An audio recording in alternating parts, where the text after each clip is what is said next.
Yo, what's going on, everybody? It is straight out of Boston here, aka the King of Boston, and today we're back for episode 18 of my Road to the Show here on MLB 14 The Show. And you can see it's taken a while for us to get into some action here in May, as Tampa Bay is still using us off the bench and barely using us at all at this point despite our hot start. But the team is playing well, 18-16 so far through 34 games, in second place. And here we get a start against the Seattle Mariners, playing third base. And this game was not a great start to the episode, especially in the field. You will notice we do a bit of a misplay there. I never seem to be able to catch those line drives. And then here I botch one off of my foot. Quick throw to first, not in time. Michael Bourne is too fast, running down that first base line. And then later in the game, we actually get an at bat here. This is Carlos Beltran's batting stance. I do switch it one more time in this at the end of this episode, or sort of halfway through it, and I probably found what I'm going to hang with for a while because I really did enjoy using it. But now in the field once again, and we make another misplay. This time throw to first, almost there, but once again not in time. So our third misplay in the field today, but we're still only down by one. And here we're going to drive in the tying run on a little RBI ground out, a little RBI nibbler. That will tie the game up at 2.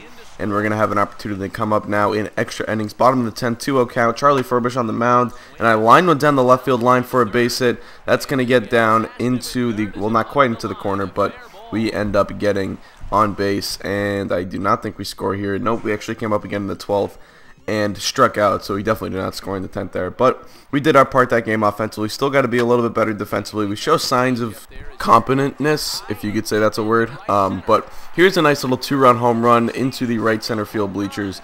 That's a 2-run shot. So big at-bat by Saul Goodman right there. Obviously leading, I believe, leading the team in homers, and I think we're 4th or 5th in the AL despite limited AB. So obviously the power has been there this year, and I think it's always been there. I think the difference this year is we're putting bat on ball more.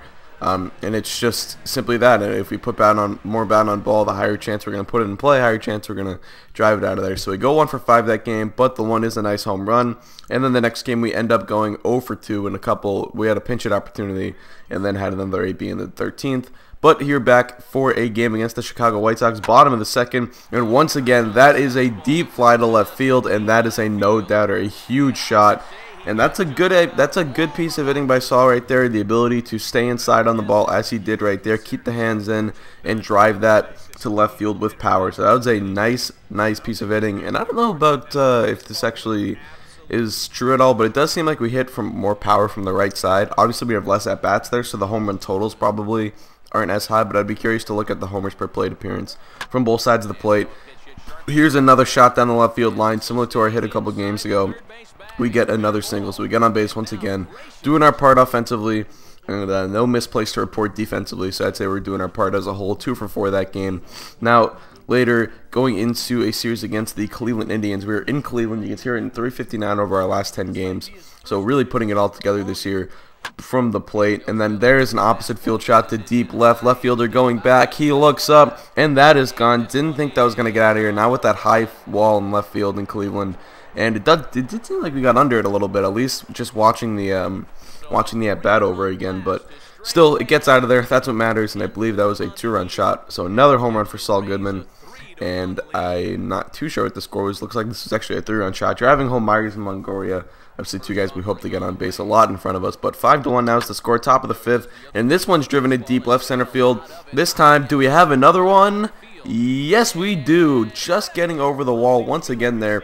One of the deepest parts of the park. I don't know if this is actually true, but it just sort of seems like from when they're looking at the park, it does seem like Progressive Field's a bit of a hitter's park, or a pitcher's park, I should say. Center field's pretty deep, and I don't know how easy it is to get one over that left field wall. This time we drive one off that wall. That's going to be well played by their center fielder, though, so it'll hold us to a double, and that is our 3rd base hit and our 3rd extra base hit of the evening. And now top of the 8th, 11-3, one of the biggest offensive outpourings from our offense so far this season. 11 runs, and that's the difference between this year's team and last year's team. Our offense does have some ability. I don't know if it's that guys are just a little bit better or what it is, but it does seem like we're putting up games like that much more often. We get 4 hits that game, and we end up being player of the game in a big blowout victory for the Tampa Bay Rays. So getting a little off topic here for just a moment, you guys might have noticed, or you might not have noticed, which is why I'm going to point it out, but I did live stream last night. I did not live stream very often, but I did last night, at my summer place, I do have a lot better internet than I do at my old place, so it's a lot easier for me to stream. And it is the summer, so I do have a little bit more free time than I do during the school year. So yeah, it's sort of a good time to stream. I don't know if I'm going to be streaming very often, but I think I'm probably going to stream a little bit more. Last night went really well. I've had problems streaming in the past, but I think, last night went pretty smoothly. I was able to stream in HD and all that stuff, so yeah, it's something I'd like to do. I streamed some MLB 13 the show, or MLB 14 the show, I should say. And a game that I've always been requested to stream is Out of the Park Baseball. That's something I plan on streaming if I do end up streaming in the near future. I just didn't really feel like it last night. So anyway, I just thought I'd let you guys know and be on the lookout. I'll post a video on my YouTube channel saying that I'm streaming, and the link's in the description, or I'll just tweet it out if you follow me on Twitter or Facebook or whatever. But anyway, here is the batting stance change to Joey Votto's, which I love this batting stance, and I'm probably going to keep it for a little bit because I was really having a good time playing with it, and I was also having a lot of success playing with it. There we go, 2 for 4. Makes you reach base 3 times, once on an error. And now, this was a big series we had against the Seattle Mariners. It's time for the Better Call Saul moment of the episode. It's a 1-1 game here in the top of the 9, 2-1 count. The pitch, and Goodman to deep center field. That ball is back. Center fielder looking up. It's over his head, and it is gone. A solo home run for Saul, putting the Rays up 2-1.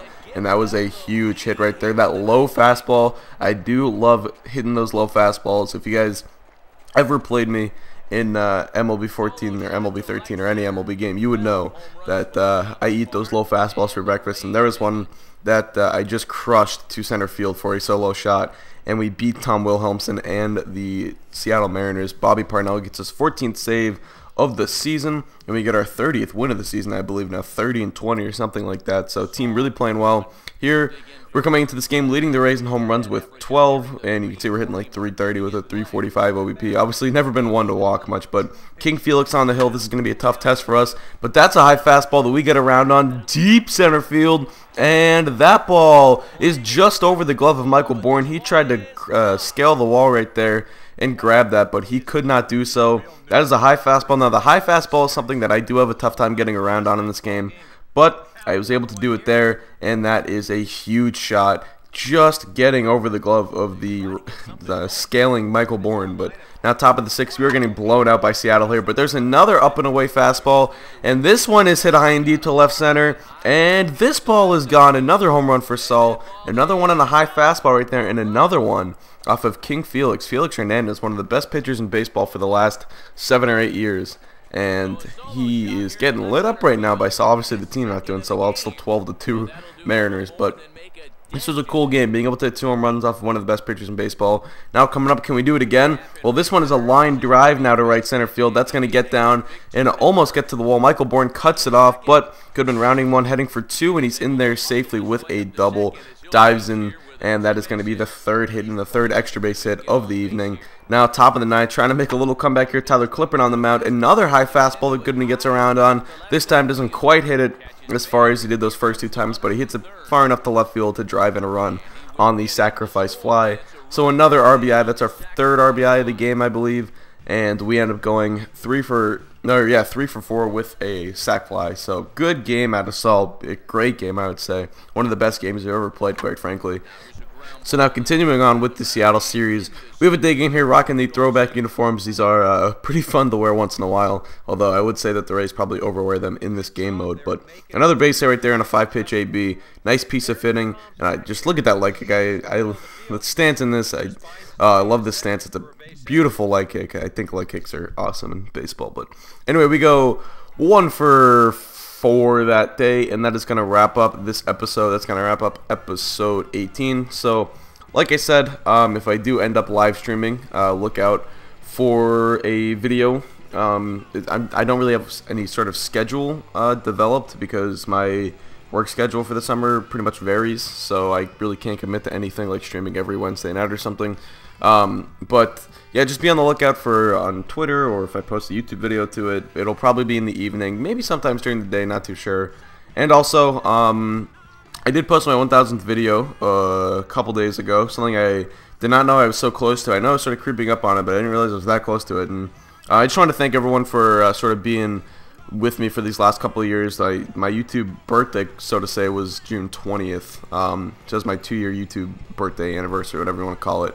But yeah, I just want to thank everyone for sort of being with me for the last couple of years, and hopefully we can keep on keeping on. So that's gonna do it. Thanks for watching, guys. Hope you did enjoy. Just out. Peace.